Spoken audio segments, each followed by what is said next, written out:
Hello दोस्तों, सबसे पहले आप सभी को गुड मॉर्निंग। तो मैं दोस्तों आज आप लोगों के साथ लेकर आया हूँ क्लास 10 का सेकेंड चैप्टर प्रकाश का बर्तन। इसका मैंने पार्ट 1 बना के अपलोड कर दिया हूँ। ये हमारा प्रकाश का बर्तन का पार्ट 2 होने वाला है। एक वीडियो और आएगा पार्ट 3 जिसमें मैं पूरा प्रकाश का बर्तन को कंप्लीट करा दूंगा। तो चलिए हम चलते हैं पार्ट 2 की ओर।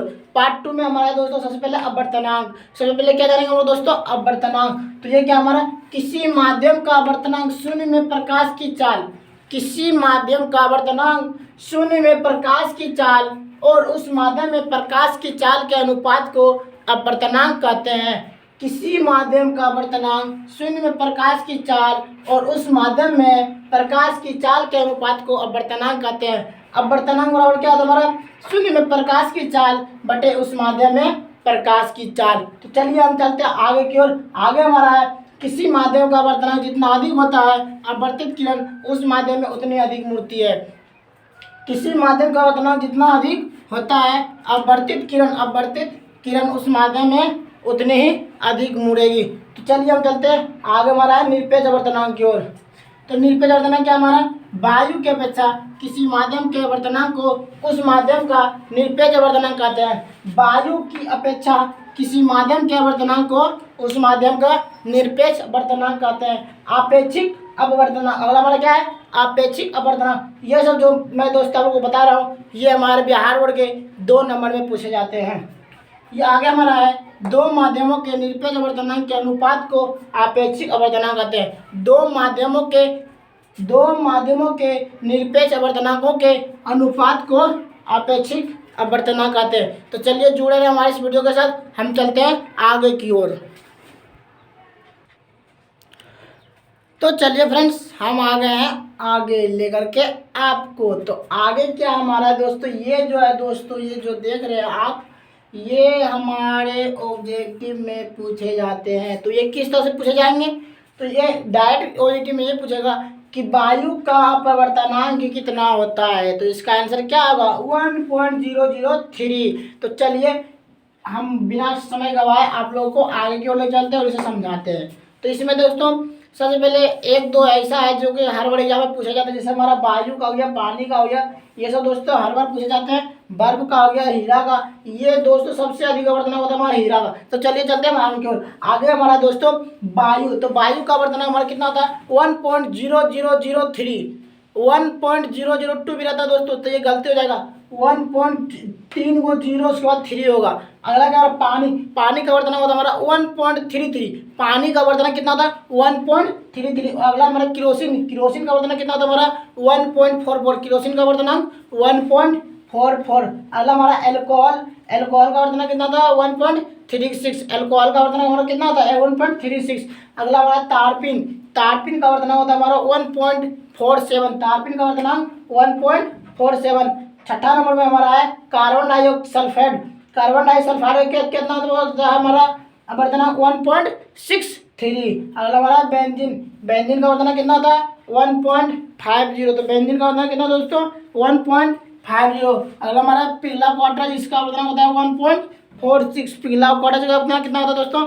1.46। अगला हमारा है बर्फ, तो बर्फ का अवर्तनांक कितना होता है? 1.31। बर्फ का अवर्तनांक कितना होता है हमारा? 1.31। क्राउन कांच का अवर्तनांक कितना होता है हमारा? तो कांच का अवर्तनांक होता है 1.48 से लेके 1.61 तक हो सकता है। और अगला हमारा है फिलंट कांच का अवर्तनांक कितना होता है हमारा? 1.53 से लेके 1.96 तक। ये हमारा यहाँ लिखा हुआ है फिलंट कांच का अवर्तनांक 1.53 से लेके 1.96। चौथा हमारा है कनाडा वाल्सम का अवर्तनांक दोस्तों 1.53 होता है। अगला है हमारा मानिक को इंग्लिश में हम रूबी भी कहते हैं, इसका अवर्तनांक हमारा आता है 1.71। अगला हमारा नीलम का अवर्तनांक कितना था? 1.77। और अगला हमारा सेंधा नमक का अवर्तनांक 1.54।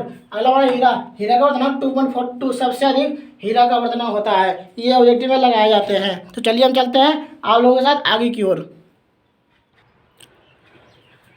तो चलिए फ्रेंड्स हम आगे आप लोगों के साथ लेकर आ गया हूँ प्रकाश के अपवर्तन के नियम।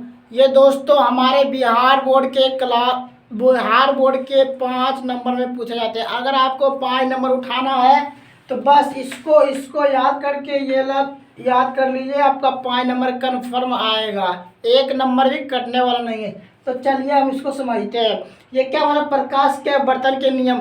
तो पहला नियम जो है हमारा वो है आपतित किरण आपतन बिंदु पर अभिलंब और अपवर्तित किरण तीनों एक ही समतल में होते हैं। आपतित किरण आपतन बिंदु पर अभिलंब तीनों एक ही समतल में होते हैं। और अगला हमारा है दूसरा प्रकाश के अपवर्तन के दूसरा नियम हमारा है किन्हीं दो माध्यमों और प्रकाश की किसी विशेष वर्ण के लिए। दूसरा हमारा है किन्हीं दो माध्यमों और प्रकाश की किसी विशेष वर्ण के लिए आपतन कोण की जया और अपवर्तन कोण की जया का अनुपात एक नियतांक होता है। यानी साइन आर बराबर एक नियतांक। इसे हम लोग स्नेल का नियम भी कहते हैं। एग्जाम में यह भी पूछा जाता है कि स्नेल का नियम क्या है। तो क्या करेंगे, इसको लिख देंगे, हमारा क्या है स्नेल का नियम है। ये हमारा स्नेल का नियम में भी हो जाएगा। तो चलिए हम चलते हैं आगे की ओर। ये दोस्तों इससे लिखने के बाद इसे जरूर लिखिएगा, तो पक्का 5 नंबर में 5 नंबर देगा, अन्यथा आपका नंबर कट जाएगा। तो इसे लिखने के बाद इसे जरूर लिखिएगा, साइन आर बराबर एक नियतांक। तो हम चलिए चलते हैं आप लोगों के साथ, आप लोग बने रहे हमारे इस वीडियो के साथ। हम चलते हैं आगे की ओर। तो चलिए फ्रेंड्स हम चलते हैं आगे की ओर। और आगे हमारा दोस्तों प्रिज्म। ये क्या हमारा दोस्तों प्रिज्म। तो सबसे पहले जानेंगे हम प्रिज्म है क्या। तो किसे कहते हैं प्रिज्म। किसी कोण पर झुके दो समतल पृष्ठों के बीच घिरे किसी पारदर्शक माध्यम को प्रिज्म कहते हैं। प्रिज्म किसे कहते हैं, किसी कोण पर झुके दो समतल पृष्ठों के बीच घिरे किसी पारदर्शक माध्यम को प्रिज्म कहते हैं। तो चलिए हम प्रिज्म को, ये हमारा क्या है प्रिज्म है, तो इसको हम समझेंगे क्या समझेंगे। देखिए हम लोग पढ़ते जाएंगे और समझते जाएंगे। क्या हमारा प्रकाश का आवागमन इसके जिन दो फलकों से होता है उन्हें पृष्ठ का अपवर्तक पृष्ठ कहते हैं। ये क्या हमारा फलक, जैसे A B dash A dash, ये हमारा एक पहला फलक है। दूसरा फलक है ए सी डैश से यहाँ क्या है ए डैश, ये हमारा क्या है फलक है, अपवर्तक पृष्ठ कहते हैं, प्रिज्म का अपवर्तक पृष्ठ।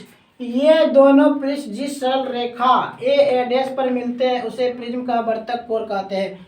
ए और ए डैश जिस पे मिल रहे हैं ये क्या हमारा प्रिज्म का अपवर्तक कोण है। अलग है अपवर्तक पृष्ठ के बीच के कोण ए को प्रिज्म का अपवर्तक कोण या प्रिज्म के कोण कहते हैं। कोण है हमारा क्या बोल रहा है, ठीक है हमारा कोण ए, ये कोण ए हो गया हमारा, इसको क्या कहते हैं प्रिज्म का अपवर्तन कोण या प्रिज्म कोण। ये हमारा क्या होगा प्रिज्म कोण। अगला हमारा अपवर्तक कोण के सामने वाले पृष्ठ, अपवर्तक कोण के सामने वाले पृष्ठ को प्रिज्म का आधार कहते हैं। ये क्या रहा बी यहाँ हमारा बी सी डैश और बी डैश, ये हमारा क्या है प्रिज्म का अपवर्तक कोण है हमारा। आगे हमारा है प्रिज्म का अपवर्तक कोण अधिक होने पर विचलन कोण भी अधिक होता है। प्रिज्म का अपवर्तन कोण अधिक होगा तो हमारा विचलन कोण भी अधिक होगा। तो आज के लिए मैं दोस्तों इतना ही रहने देता हूँ। पार्ट 3 में ये फुल चैप्टर कंप्लीट हो जाएगा। तो दोस्तों बस आप लोगों से मैं यही कहूँगा कि आप लोग हमारे इस चैनल को सपोर्ट कीजिए। मैं आप लोगों के साथ बहुत ही जल्दी लाइव भी आने वाला हूँ। तो आप लोग जितना हो सके आप लोग अपने दोस्तों के साथ शेयर भी कीजिए और हमारे इस चैनल को सपोर्ट कीजिए। तो मिलते हैं आपसे फिर एक नेक्स्ट तगड़े सी वीडियो में, तब तक के लिए जय हिंद।